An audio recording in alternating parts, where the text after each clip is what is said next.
अस्सलामुअलैकुम। तो वेलकम है आप लोगों का एमरात चैनल में। आज 4 अपडेट्स पर बात करने वाले हैं। यूएस का नेक्स्ट जनरेशन बॉम्बर एयरक्राफ्ट जो कि आने वाले वक्त में चाइना, रशिया जैसे ममालिक के लिए ख़तरा हो सकता है, उसे रिवील करने जा रहा है बहुत जल्द। JF-17 थंडर के हवाले से एक अपडेट है कि बहरीन एयर शो में ये परफॉर्मेंस देने जा रहा है। इंडियन आर्मी का एक हेलीकॉप्टर क्रैश हुआ है और ईरानियन जनरल का अपने शाद 136 ड्रोन्स के हवाले से दावा। ना सिर्फ ये बल्कि क्या अफ़गानिस्तान के जो तालिबान हैं वो ईरान में कुछ हौसला प्रोवाइड कर रहे हैं, इस हवाले से कुछ शवाहद सामने आए हैं। लेकिन वीडियो में आगे बढ़ने से पहले आप चैनल को सब्सक्राइब कर लें और हमारी वीडियोस को शेयर कीजिएगा। सबसे पहले अगर हम बात करें, नॉर्थरोप ग्रुमन ने अपने ट्विटर हैंडल पर ऑफिशियली ये स्टेटमेंट दी है कि 2 दिसंबर 2022 को वो अपना next generation B-21 raider bomber aircraft unveil करने जा रहे हैं। यहाँ जो चीज़ अहम याद रखने वाली है, उन्होंने कहा कि 6th जनरेशन बॉम्बर एयरक्राफ्ट। तो बॉम्बर एयरक्राफ्ट में कोई एज सच जनरेशन्स नहीं होती थी। एक नॉन स्टेल्थ बॉम्बर होते थे और एक स्टेल्थ बॉम्बर होते थे। जो ये जनरेशन्स थी ये फाइटर जेट्स के लिए हुआ करती थी। लेकिन अमेरिका ने अब अपने बॉम्बर एयरक्राफ्ट के लिए कहा है कि ये एक 6th जनरेशन का बॉम्बर एयरक्राफ्ट है। बुनियादी तौर पर B-21 एयरक्राफ्ट के बारे में आपको जो चीज़ याद रखनी चाहिए, ये डिज़ाइन में B-2 स्पिरिट जैसा होगा, लेकिन इसकी फायर पावर कम होगी। लेकिन फायर पावर कम होने के बावजूद ये अपनी टेक्नोलॉजीज़ के लिहाज से B-2 स्पिरिट को पूरी तरह डोमिनेट करेगा। आज के वक्त में जहां पाकिस्तान और इंडिया के बहुत से लोग ये समझते हैं कि ज़्यादा मिसाइल कैरी किए जाएं, ज़्यादा बॉम्ब कैरी किए जाएं, लेकिन दुनिया इस चीज़ की तरफ जा रही है कि अपने इलेक्ट्रॉनिक वॉरफेयर सिस्टम को बेहतर किया जाए, डाटा फ्यूजन को बेहतर किया जाए। सेम चीज़ आपको ब्लॉक 3 में भी नज़र आएगी कि स्पीड बेशक कम हो, लेकिन उसकी इलेक्ट्रॉनिक काउंटर मेजर सिस्टम्स और दूसरे सिस्टम्स को ज़्यादा सिंक्रोनाइज और बेहतर किया जाता है।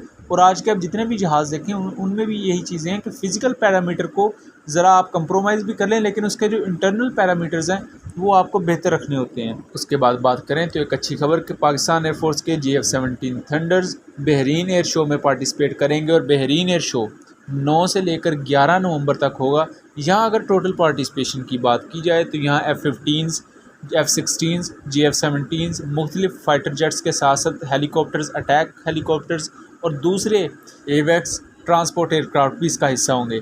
यहाँ देखा जाए तो बहरीन एयर शो में इस दफ़ा तेजस नहीं जाएगा और ये एक शुरू से टक्कर चलती आ रही है कि जिस एयर शो में JF-17 जाता है वहाँ तेजस नहीं जाता और जिस एयर शो में तेजस जाता है वहाँ JF-17 नहीं जाता। अगर हम पेरिस एयर शो की बात करें, दुनिया का सबसे बड़ा एयर शो माना जाता है, वहाँ तेजस कभी नहीं गया, जबकि JF-17 हर दफ़ा वहाँ परफॉर्म करता है।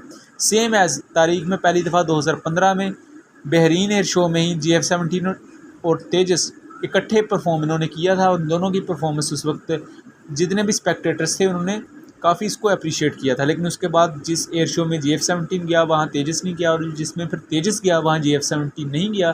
तो ये एक राइवलरी चलती है जो समझ में भी आती है। बहरहाल JF-17 थंडर बहुत ज़्यादा एयर शोज़ में हिस्सा लेता है, जबकि तेजस उसके मुकाबले में 1-2 एयर शोज़ में ही आपको नज़र आएगा, जैसा कि JF-17 Thunder Paris air show, Radom air show, Farnborough air show, China में होने वाला Zhuhai air show, Izmir air show, इसी तरह के दूसरे भी बहुत से एयर शोज़ हैं जिसमें JF-17 हिस्सा लेता है। जबकि अगर तेजस को देखा जाए तो शायद दुबई एयर शो में 1-2 दफ़ा गया होगा तेजस, या अपने ही मुल्क में होने वाले एरो इंडिया एयर शो में, या मलेशिया में। इसके अलावा मुझे नहीं याद तेजस किसी दूसरे एयर शो में गया हो। तीसरी अगर अपडेट की बात की जाए तो इंडियन आर्मी का एक आहाल ध्रुव हेलीकॉप्टर क्रैश हो गया है। ये इलाका था अरुणाचल प्रदेश का सियांग डिस्ट्रिक्ट था और टोटली ये अभी तक का 17th यानी कि 17वां हाल ध्रुव हेलीकॉप्टर है जो क्रैश हुआ है। टोटल 5 लोग ऑन बोर्ड थे इस हेलीकॉप्टर पर, जिनकी अभी तक कोई इतलात नहीं है। उन्हें मिसिंग इन एक्शन फ़िलहाल कहा गया है। रिलीफ टीम को डिस्पैच कर दिया गया है और इसकी तहकीकात जारी हैं। बहरहाल अरुणाचल प्रदेश का इलाका काफ़ी माउंटेनियस और ट्रॉपिकल काइंड ऑफ एरिया है। यहाँ मौसम कोई इतना अच्छा नहीं रहता, इस वजह से यहाँ काफ़ी चांसेस हैं कि इसको हादसा पेश आया हो। तीसरी अपडेट की बात करें तो ईरानियन प्रॉक्सी जैश-उल-अदल ने एक नई वीडियो रिलीज़ की है। इसमें इस तंजीम के पास M4A1 कार्बाइन्स, M16 असॉल्ट राइफ़ल्स देखी जा सकती हैं और ये जो दोनों राइफ़ल्स और उसके साथ साथ जो दूसरा अमेरिकन मेड इक्विपमेंट उनके पास है, ये तमाम इक्विपमेंट इससे पहले नेशनल अफ़गान आर्मी के पास हुआ करता था। नेशनल अफ़गान आर्मी हार गई, उसके मुकाबले में आ गई तालिबान और ये तमाम चीज़ें तालिबान के अंडर आ गई। अब ये सेम चीज़ें जैश-उल-अदल नाम की एक तंजीम के पास हैं जो कि ईरान के इलाके सीस्तान और बलोचिस्तान में बहुत एक्टिव होती हैं और ईरानियन फोर्सेस के ख़िलाफ़ ये बहुत से ऑपरेशंस भी करती हैं। तो क्या यहाँ क्वेश्चन ये खड़ा होता है कि इनके पास वो वाले वेपन्स कहाँ से आए जो कि सेम अफ़गान आर्मी यूज़ करती है। यहाँ तालिबान को या अफ़गानिस्तान के पास जो इस वक्त ट्रूप्स हैं उनको ये जवाब देना होगा, क्योंकि अफ़गान तालिबान एक तरफ कहते हैं कि हमारी ज़मीन किसी भी मुल्क के ख़िलाफ़ इस्तेमाल नहीं होगी, जबकि हकीकत ये है कि ताजिकिस्तान या इस तरह के जो दूसरे सेंट्रल एशियन कंट्रीज़ है वहाँ भी इन्हीं की प्रॉक्सीज़ हमला करती हैं। ईरान में भी इनके लोग मौजूद हैं, पाकिस्तान में भी इन्हीं की आगे प्रॉक्सीज़ आके हमला करती हैं और यहाँ मासूम लोगों को शहीद करती हैं। तो इसका जवाब तालिबान पर ड्यू है। और आज भी पाकिस्तान ने एक इंटेलिजेंस बेस्ड ऑपरेशन में 4 टेररिस्ट मारे हैं और पिछले 7-8 दिनों में पाकिस्तान 30 से ज़्यादा टेररिस्ट को जहन्नुम वासिल कर चुका है। चौथी अपडेट की बात करें तो रिसेंटली ईरानियन एक जनरल ने यह दावा किया है कि 22 मुल्क ऐसे हैं जो कि उनसे कामिकाजी ड्रोन्स यानी कि शाहिद 136 और दूसरे UCAVs खरीदने में दिलचस्पी का इजहार कर चुके हैं। रिसेंटली ईरान के हेड जो है मिलिट्री एडवाइज़र हैं मेजर जनरल रहीम सफ़वी, उन्होंने ये कहा है कि 22 ऐसे ममालिक है जो हमसे ड्रोन्स लेना चाहते हैं। मतलब कि इस वक्त 22 ऐसे ममालिक है जो ईरानियन ड्रोन्स में दिलचस्पी का इजहार कर चुके हैं, वो इंटरेस्टेड हैं इन ड्रोन्स को बाई करने में। लेकिन इस चीज़ को उन्होंने रिवील हरगिज़ नहीं किया कि वो किस किस्म के ड्रोन्स लेना चाहते हैं। Iran multiple kind of drones बनाता है जिनमें UAVs हैं, UCAVs हैं, उसके अलावा सुसाइड ड्रोन्स हैं। अभी तक जो हमने जिन ड्रोन्स को ओवरऑल दुनिया में एक्शन में देखा है वो मुहाजिर 6 ड्रोन है और शाहद 136 ड्रोन्स हैं। लेकिन उसके अलावा अर्श इनका एक और सुसाइड ड्रोन है, ना सिर्फ ये बल्कि शायद 129 और शाहिद सीरीज़ के दूसरे भी काफ़ी ड्रोन्स हैं। यहाँ देखा जाए तो कुछ ममालिक के उन्होंने नाम लिए जिनमें Armenia, Algeria, Serbia, Tajikistan, Venezuela और इस तरह की दूसरी कंट्रीज़ थी। यहाँ देखा जाए तो आर्मीनिया के ईरान के साथ शुरू से बड़े ही अच्छे ताल्लुकात रहे हैं, जबकि आर्मीनिया दुश्मन रहा है अज़रबैजान का और टर्की का, जबकि दूसरी तरफ ईरान भी अज़रबैजान के साथ अच्छे ताल्लुकात नहीं रखता। Reportedly Armenia Aarish suicide drones को लेने जा रहा है और हो सकता है वो मुहाजिर जैसे ड्रोन्स को भी चूज़ करें।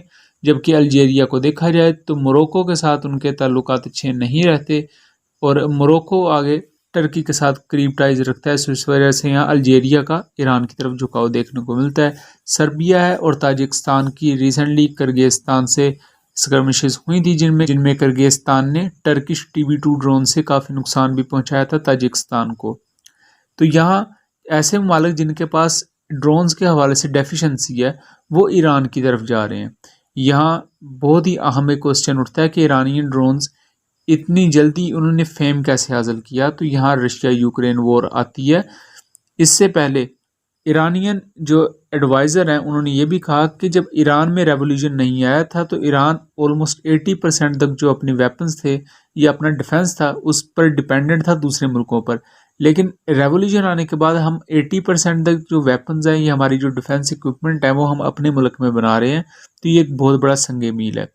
यहाँ बात की जाए तो शायद 136 ड्रोन्स को कीव के इलाकों में कई दफ़ा स्ट्राइक करते हुए देखा गया है। इन्हें रशिया अपने बॉर्डर की तरफ से लेकर बेलारूस के इलाकों से भी लॉन्च करता है और ना सिर्फ इन्हें कीव के इलाकों में हमला करते हुए देखा गया है बल्कि इससे पहले खैरसन, डिनोपोर और खारकेव ये वो एरियाज़ हैं जहां फ्रंट लाइंस पर रशिया ने काफ़ी नुकसान पहुंचाया है इन ईरानियन मेड ड्रोन्स की वजह से यूक्रेन को। जबकि इससे पहले 13 सितंबर या सितंबर के महीने में जब सबसे पहले ये न्यूज़ US सोर्सेज ने बताई थी कि ईरान ये ड्रोन्स प्रोवाइड कर रहा है रशिया को और रशिया इन ड्रोन्स को यूक्रेन के खिलाफ यूज़ करेगा, तब ईरान ने इस चीज़ को डिनाई किया था कि हम कोई ड्रोन्स नहीं दे रहे और इस चीज़ पर रशिया ने भी खामोशी इख्तियार की थी। लेकिन उसके बाद चीज़ें आगे चलकर जब खुलती गई तो ये चीज़ रिवील हो चुकी थी कि Iranian made drones Ukraine Russia war में यूज़ किए जा रहे हैं।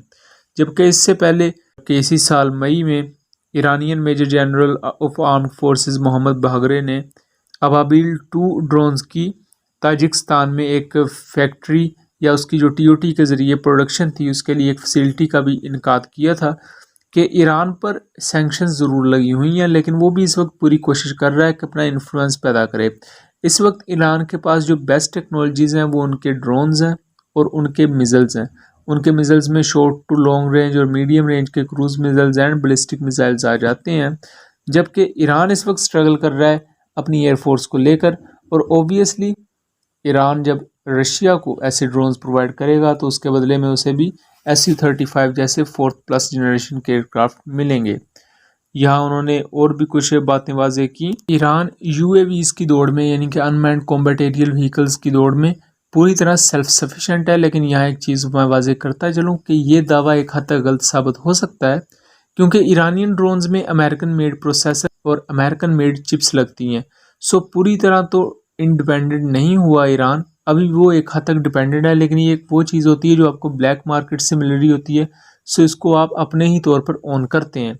बहरहाल जो यूक्रेन में परफॉर्मेंस दिखाई है शायद 136 ड्रोन्स ने, और जिस तरह यूक्रेनियन फोर्सेस उससे बौखलाए हुए हैं, यानी कि यूक्रेनियन सोर्सेज ये कहते हैं कि हमने अब तक 220 ईरानियन मेड ड्रोन्स को गिराया है। लेकिन अगर उन 220 ड्रोन्स वाली बात को मान भी लिया जाए कि अगर इन्हें गिरा भी लिए हैं, अव्वल तो ये पॉसिबल नहीं है, अगर उन्होंने गिरा भी लिए हैं तो जिन मिज़ाइल्स को यूज़ करके उन्होंने इन ड्रोन्स को गिराया है वो एक मिज़ाइल इस तरह के 10-12 ड्रोन से भी महंगा होता है। उसके अलावा इस चीज़ की भी बहस सोशल मीडिया पर चल रही है कि ये जो 22 कंट्रीज़ हैं जो कि ईरान से ड्रोन्स लेना चाहती हैं, इनमें पाकिस्तान या इंडिया या हमारे यहाँ के एशियन रीजन्स से भी कंट्रीज़ हो सकती हैं, लेकिन अभी ये चीज़ें अनकन्फर्म्ड हैं। या इस स्टेटमेंट को भी निगलीफाई किया जा सकता है, क्योंकि ये एक स्टेटमेंट एक ऑफिशियल ने दी है, या हो सकता है ये किसी पॉलिटिकल एस्पेक्ट को देखते हुए ये स्टेटमेंट दे दी गई हो कि 22 मुल्क में भी इंटरेस्टेड ना हो सकता है कुछ मुल्क इंटरेस्टेड हो, लेकिन उसको ज़रा ओवर एग्जैजरेट करके बता दिया गया हो। बहरहाल आने वाले वक्त में देखना दिलचस्प होगा कि चीज़ें किस तरह प्रोसीड करेंगी। मिलेंगे अगली वीडियो में, तब तक के लिए अल्लाह हाफिज़।